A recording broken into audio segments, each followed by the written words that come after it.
Hi Sacha, could you explain to us a bit about how you've got this style of working with typography and how that sort of came about and what interests you about it? Yeah, I mean, I can't quite put my finger on why I like it. It's kind of like, people don't like letters in the normal world. Like, I have this odd affection for typography and letters and all that kind of design that, whereas someone might live in like the city and work in a bank or something, and I couldn't quite understand why he'd want to do that because it's dreadfully boring, he could also not understand how I'm really interested in like letters and how they're shaped and stuff. So I've got this weird, probably unnatural affection for typography and stuff like that that's kind of slowly grown as I found out about it. Do you have specific processes that you go through when you're working, like ways of doing things? No. I'm a Christian and I pray a lot about it, but other than that, not much. I mean, I do kind of, what I've worked out over this, like the whole course, is basically just do what you like. And though at times I was like, well, maybe I shouldn't be doing this because I've done too much of it. You know, I was talking to the tutor and I said, like we were talking about what I should do for my final project. And I was like, yeah, but it's all kind of typography and I've already done lots of that. And he was like, yeah, just go for it, go mad. And I was like, yeah, I get to keep going. So basically just what I'm interested in, and that fuels it. Otherwise I just get bored and not work and slow down. Could you explain a bit about what you did for your final major project? Yeah, like I was saying, when you just kind of overlap with what you're interested in and what you like. At the same time, when I started kind of the final major project, my mum was clearing out her mother's house, and we were finding a lot of stuff from my grandfather, and he used to be a graphic designer, but I never knew him. We were finding all these really old stuff, and it was really nice, and he was like, he's got all this really nice typography and things like that, and all these really old books all about lettering and things. And basically, what kind of started me off was the loss, maybe a little bit with technology and stuff as things go on, that people don't really do much with their hands, and the kind of the quality and the designer behind it is not necessarily getting detached or lost, but that there's not that appreciation or time necessarily put into it because things have to be done at such a pace and churned out that in the olden days, whereas things were a lot slower and things took a lot more time, a lot more consideration, that kind of skill as a designer was probably lost.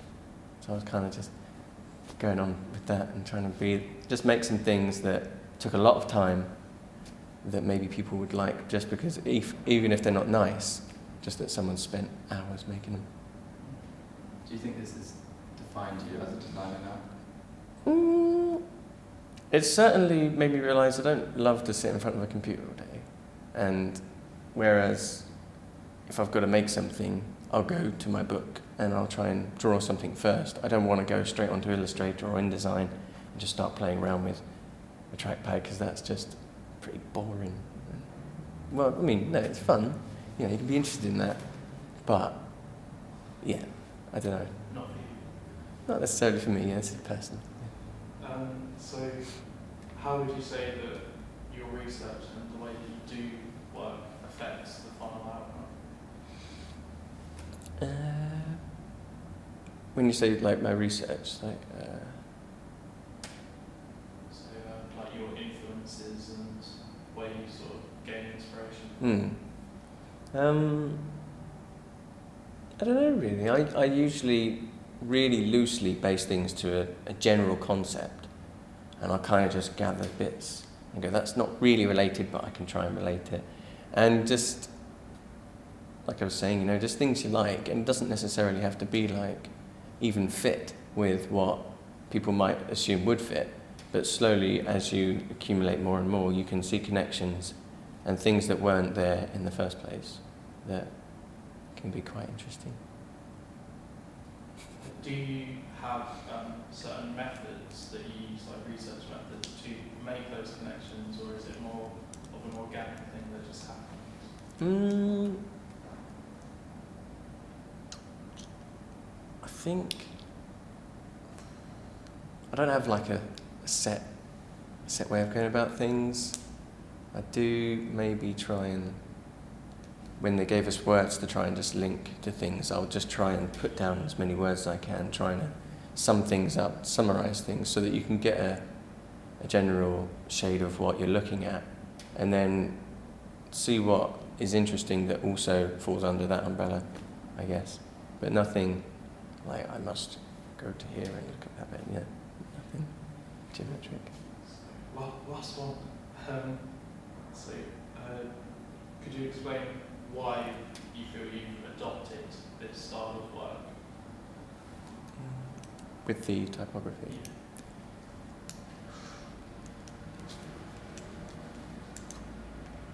It's quite odd. My brother likes to laugh at how I seem to get drawn to monotonous tasks, and especially with the hand-drawn type. You're sitting there, and especially the letterpress one, you're working at like 6-point letterpress, and you just get Letraset, and you're just going like that for hours and hours. And I don't like that, but I don't know. No, I can't remember the question anymore. It's like, do you feel there's a reason why you're drawn to making like hands-on typography? Yeah, I mean, probably elements of what I already said about kind of just not wanting to be stuck to a computer, and also wanting to have that skill in myself, because whereas I'd look back and people would look at, say, my grandfather, and they'd be like, oh, he was a brilliant draftsman, or a brilliant, whatever, you can see that kind of control and dedication and discipline. And I think I kind of just wanted a little bit of that myself, instead of just leaving it to my Mac. Thank you. It's cool. So, Sacha, looking at your final major project outcome, you can see the attention to detail, but how long did it actually take to do?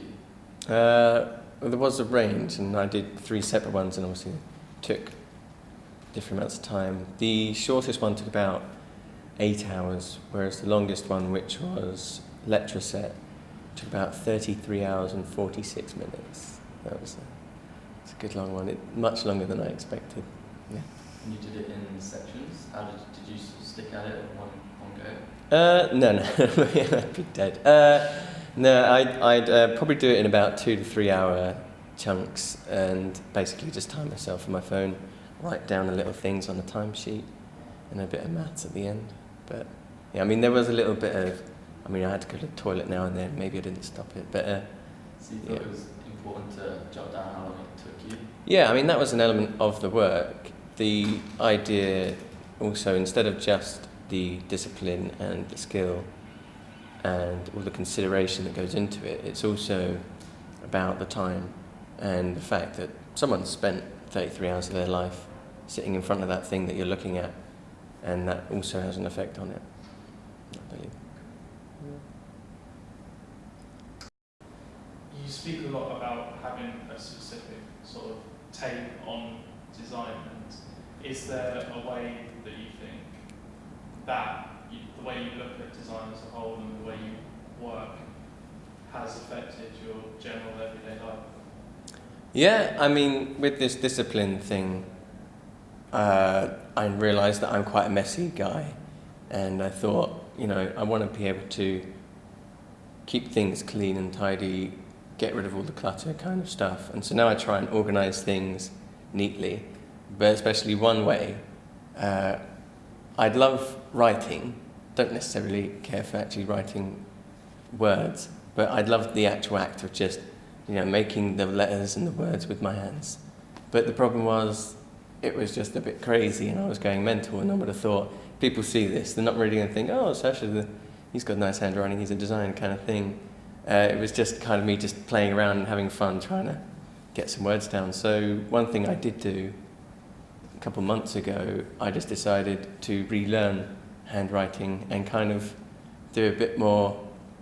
Well, I downloaded like the kind of sheets that you get when you're in primary school, and you go A, B, and just do that for a couple of hours. I mean, it was surprisingly easy once you'd learned all the new shapes to do. You just got to be really strict and disciplined and just keep at it. And so now my handwriting is a lot neater and probably a lot more girly. But yeah, so one way is through my writing.